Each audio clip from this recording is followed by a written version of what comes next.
আপুনি লিখা পঢ়া কৰি বহি আছে নেকি? আপুনি লিখা পঢ়া কৰি চাকৰি বিচাৰি আপুনি হাবাথুৰি খাই আছে নেকি? যদি আপুনি চাকৰি বিচাৰি হাবাথুৰি খাই আছে তেনেহলে আপুনি আৰু এটা উপায় আপুনি অৱলম্বন কৰিব পাৰে, সেইটো হ'ল আপোনাৰ বিজনেছ। বিজনেছ হৈছে চাকৰিতকৈ আৰু 10 গুণ বেছি লাভ।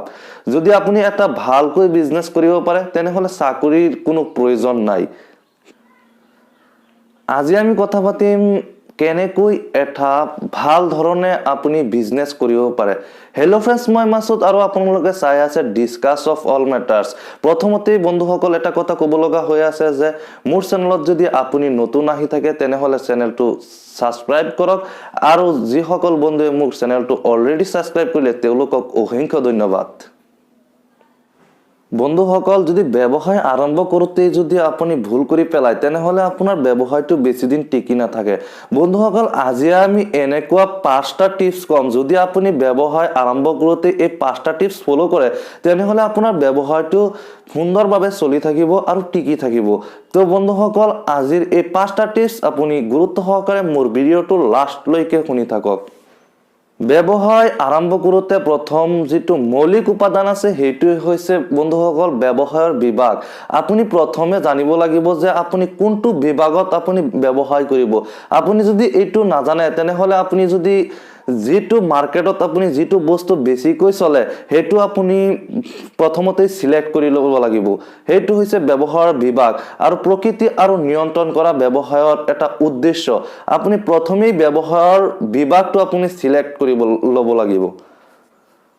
বন্ধুসকল, ব্যৱসায় আৰম্ভ কৰোঁতে 2 নম্বৰ উপাদানটো হৈছে প্ৰতিষ্ঠানটোৰ আকাৰ। প্ৰতিষ্ঠানটোৰ আকাৰ হৈছে কিছুমান বস্তুৰ ক্ষেত্ৰত প্ৰতিষ্ঠানটো ডাঙৰ হ'ব লাগিব আৰু কিছুমান উপাদান হৈছে আপোনাৰ সৰু হ'লেই হৈ যাব। সেইটো আপোনাৰ প্ৰথমে মন কৰিবলগীয়া বিষয়টো হৈছে প্ৰতিষ্ঠানটোৰ আকাৰ কেনেকুৱা হ'ব লাগিব। এক সুন্দৰভাৱে প্ৰতিষ্ঠানটোৰ আকাৰ হ'ব লাগিব।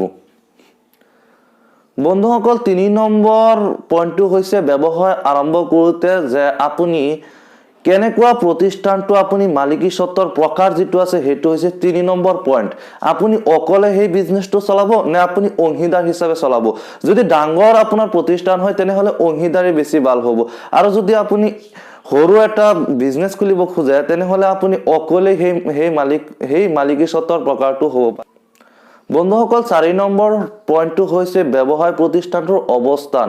আপুনি বিবেচনা কৰিব লাগিব যে আপুনি কোন স্থানত ব্যৱসায়টো আৰম্ভ কৰিলে উৎপাদন বেছি হ'ব। আপুনি যদি এই ক্ষেত্ৰত যদি অলপমান ভুল হয় তেনেহলে আপোনাৰ উৎপাদন ব্যয় কমি যাব পাৰে। সেইকাৰণে আপুনি সুন্দৰ এটা ঠাই চাই সেই ব্যৱসায় প্ৰতিষ্ঠানটোৰ অৱস্থান নিৰ্ণয় কৰিব লাগে, তেনেহলে আপোনাৰ ব্যৱসায়ত বিপদ শংকাৰ কোনো কাৰণ নাথাকে।